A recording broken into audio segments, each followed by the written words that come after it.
Ce qui est choquant, c'est l'imposture. On a dans ce livre-là une imposture totale et sous couvert de scientificité, puisque M. Fontaine est professeur de lycée et a des diplômes universitaires, on a une démonstration qui est fausse. Donc en termes de méthodologie, la méthodologie est fausse, elle n'est pas bonne, la démarche n'est pas scientifique. Alors M. Fontaine essaye de remplir un sac théorique au nom de la terre toujours française et de la souveraineté française sur la Réunion, qui n'est pas remise en cause historiquement par qui que ce soit. Donc il enfonce une porte ouverte, mais avec des arguments fallacieux. La Réunion a toujours été sous souveraineté française. Ça ne veut pas dire qu'elle échappe au colonialisme. Ce qu'il dit est du révisionnisme. Et il va plus loin qu'Olivier Pétré-Grenouillot par rapport au génocide sur la traite. Olivier Pétré-Grenouillot fait une erreur par rapport à la définition du génocide.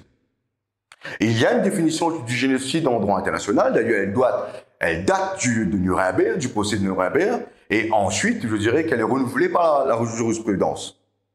Il suffit d'avoir commencement et intention d'éliminer une catégorie de la population ou une catégorie socio-ethnique pour qu'il y ait déclaration de génocide. Et ça, le révisionnisme, lui qui croit jouer au malin, c'est puni par la loi. Le problème, c'est pas de savoir si il y a eu une civilisation antérieure, si la Réunion était la propriété d'un autre État, ça n'a pas de sens. C'est pas ça qui établit le colonialisme. Le problème, c'est que à la Réunion, comme dans les sociétés dominées colonialement, de façon coloniale, qui ont des rapports coloniaux, et là on est dans le vrai paradigme scientifique du colonialisme. La question, je dis souvent, la question n'est pas de savoir si il y a une population autochtone, si il y a les Anunnaki, il y a 20 millions d'années qui étaient là pour réclamer la souveraineté des Anunnaki. Ce que j'appelle ça, c'est une construction française. C'est la construction française et coloniale. C'est le mythe du premier colon. Je suis le premier arrivé, donc c'est moi. Ça ne tient pas debout. Il y a beaucoup et il cite des exemples. Hein. Mais ces exemples-là sont des phénomènes qui sont la conséquence du colonialisme, mais qui ne sont pas la cause.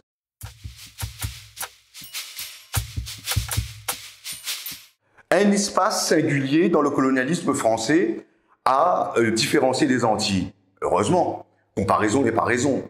Et Géabo disait que l'océan Indien n'est pas l'Atlantique. Mais dans l'historicité des rapports sociaux, il y a eu l'esclavage, il y a eu l'engagisme, et il y a eu la départementalisation par le fonctionnement de l'économie, l'économie de plantation et la société de plantation, une survivance jusqu'à, entre guillemets, la fin du règne du sucre et un remplacement par la banane aux Antilles, des cadres de la société de plantation.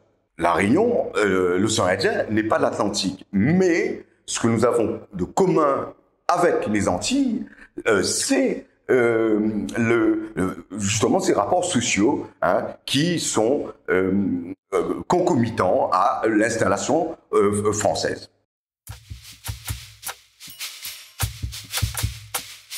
Il y a des Noirs qui ont des esclaves. Et alors, si le Noir est affranchi, il y a la possibilité pour lui d'avoir des esclaves. Il y a même, et c'est le cas de Toussaint Louverture à Saint-Domingue, Toussaint n'était pas affranchi. Toussaint était un Noir de savane.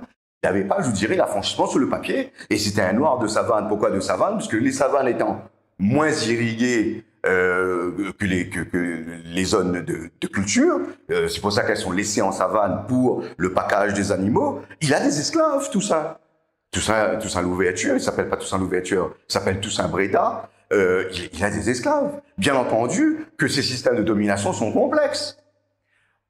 dans le camp de concentration d'extermination pour les juifs, ou même pour les homosexuels, etc., on met un auxiliaire, je dirais, de la minorité qui va être exterminé pour faire le capot. La méthode Labourdonnais à La Réunion, la méthode Labourdonnais qui est inaugurée par Mussard.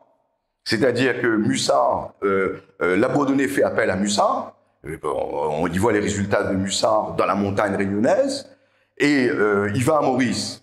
Et Mussard, il voit l'équipe de Labourdonnais, Mussard, la première chose qu'il dit, il dit, ben, tu travailles avec Malgache, faut travailler avec Malgache, c'est lui qui connaît dans les hauts, c'est lui qui va pouvoir, c'est lui qui connaît le terrain, ça c'est l'auxiliaire local, c'est l'Apache. Donc le fait que des gens d'une autre ethnie soient du côté des deux dominants, ça ne pose pas de problème. Mais est-ce qu'il y a des blancs qui sont esclaves? Je ne dis pas engagés. Parce qu'il y a eu des engagés blancs, et c'est le cas des ouvriers de la compagnie. Aux Antilles, on dit les 36 mois, comme Bourbon est plus loin, hein, le contrat dure 5 ans. Mais eux, ces gens-là, c'est bon, le cas d'Augustin Lamar, Augustin Panon dit l'Europe, ou Augustin Lamar, l'ancêtre des Bassins, il a une concession de la ravine des Figues à la ravine Lamar, jusqu'au sommet des montagnes, c'est 1000 hectares. Donc le destin n'est pas pareil. Le destin n'est pas comme les enfants esclaves des premiers Malgaches à La Réunion, même s'il y en a qui vont être libres. C'est le cas d'une Malgache qui, mariée à un créole, bon là c'était un Français, marié à un Français, va avoir sa sœur comme dans la cour, comme esclave. Donc il y a beaucoup de contradictions, bien entendu. On ne réchauffe pas l'eau tiède en disant qu'il n'y a pas des contradictions, mais il y a des éléments complexes. Ça fait partie de toute complexité d'un système. Il cite Feu Sudelfuma en disant que bon, Sudelfuma dans son livre sur le destin des 62 000 affranchis, il parle de la survivance de la discrimination raciale, donc, du système raciste, après l'esclavage. Et il dit que Sudelfuma est totalement de l'idéologie. Mais par contre, je le vois rarement attaquer Prosper Ève ou d'autres historiens. Je dirais qu'il est facile d'attaquer le mort, le disparu, paix pour son âme. Sur cette question-là, je crois que des associations doivent réagir. Parce que dans sa démonstration, il est en situation d'irresponsabilité scientifique. Et on a toute la méthodologie fallacieuse du révisionnisme. Mais est-ce qu'il y a des Blancs qui sont en esclavage?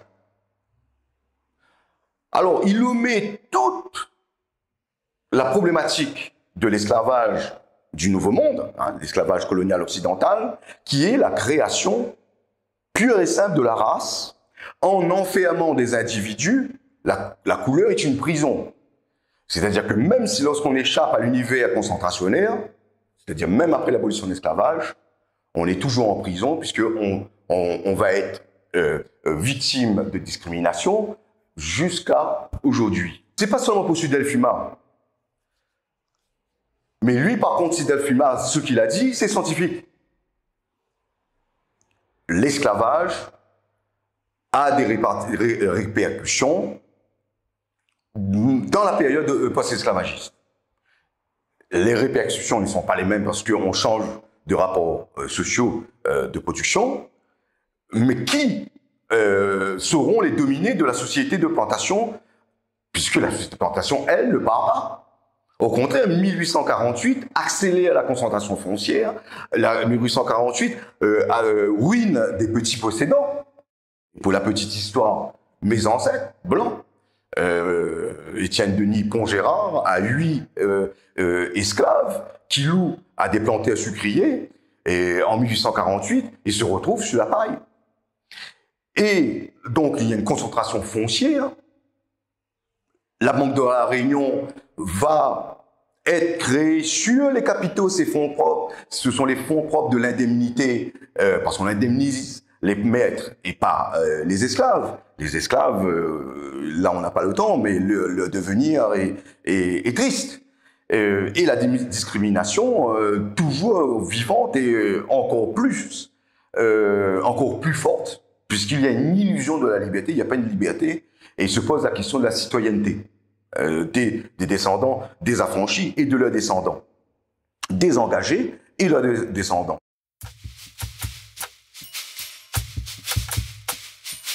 Il compare l'engagisme indien, l'engagisme qui est concomitant à l'esclavage, une invention bourbonnaise. Alors, outre des contrats d'artisans, puisque lui-même le dit, la Bourdonnais a besoin d'artisans, d'ébénistes, de maçons pour construire les Îles-de-France et de Bourbon. Ce sont des gens sous contrat. Ça s'apparente un peu à l'engagisme. Il compare ça aux travailleurs européens immigrés en France. Comparaison des paraisons. Comment comparer des travailleurs immigrés italiens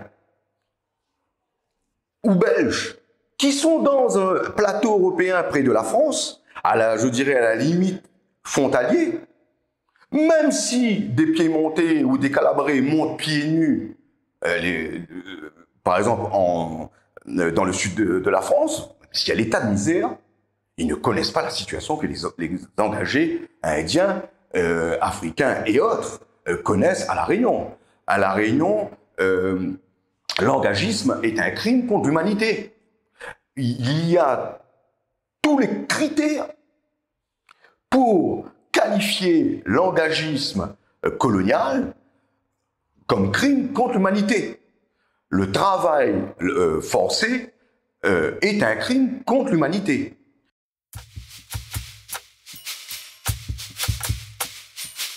Donc il compare ça pour dire que voilà, nous avons une enclave à La Réunion, une histoire singulière à La Réunion qui n'est pas celle des Antilles d'ailleurs, qui n'est pas celle de la colonie, etc., de la Nouvelle-Calédonie par exemple, ou de la Polynésie, parce que elle est mouvante. Il y a à chaque fois des bains d'immigrés qui arrivent et qui font une certaine créolisation, mais apparemment il ne sait pas ce que c'est que la créolisation.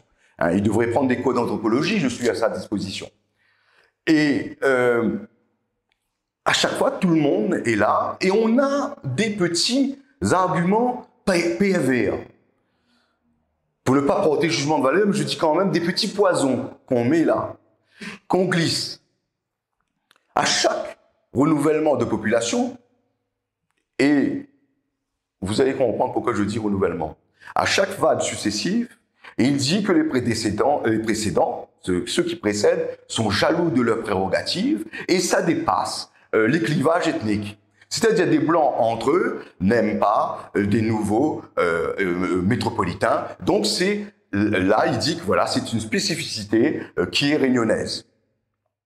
Je dirais quel rapport avec la choucroute. Ce qui est en jeu, c'est l'assimilation. Et ce qui est en jeu aussi, c'est de rassurer certaines consciences sur leur position à La Réunion et leur légitimité. En disant, de toute façon, tout le monde là, on a succédé les uns aux autres. Et ça a été le lot de La Réunion. Mais le problème, c'est qu'il oublie de dire, c'est que qui a succédé à qui, dans quelles conditions et dans quel contexte. C'est-à-dire que toutes les vagues d'immigration fortes qui ont eu, qui se sont effectuées, sont des vagues d'immigration qui sont liées à l'esclavage.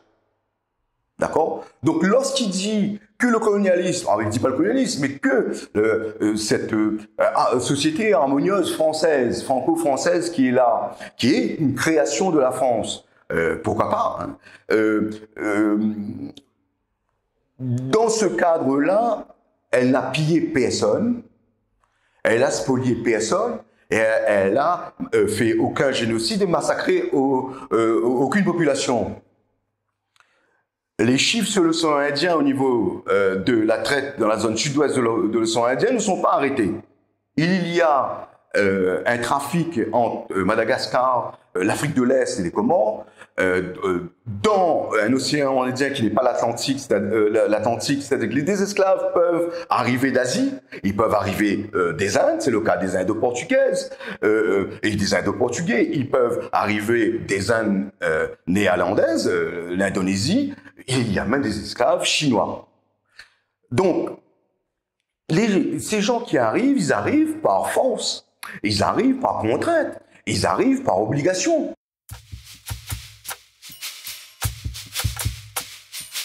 J'ai déjà croisé des enseignants à qui il fallait pas trop, je dirais, pousser à la roue, comme on dit, qui me disent, il n'y a pas eu de code noir à La Réunion, ce sont les lettres patentes, qui me disent que La Réunion n'a pas été une colonie. Des professeurs d'histoire-géographie, de lycée et de collège. Donc le mal vient de M. Fontaine. Je crois qu'il y aura plainte. Et il y aura même plainte au niveau du rectorat pour diffusion d'idées révisionnistes au sein de la République française. Et pris qui croyait prendre. Il n'y a pas d'entourage pintade contre ce monsieur-là. Je le connais, je le tutoie parce qu'on s'est croisés. C'est un collègue, Olivier. Il faut qu'il revienne à la raison. Parce que sinon, l'affaire, le procès d'histoire, le procès de mémoire se jouera au tribunal. Et les Réunionnais, à l'heure actuelle, ne se laissent plus faire. Les Réunionnais sont très préoccupés de l'avenir de leurs enfants et ne veulent pas que leurs enfants aient un enseignement révisionniste.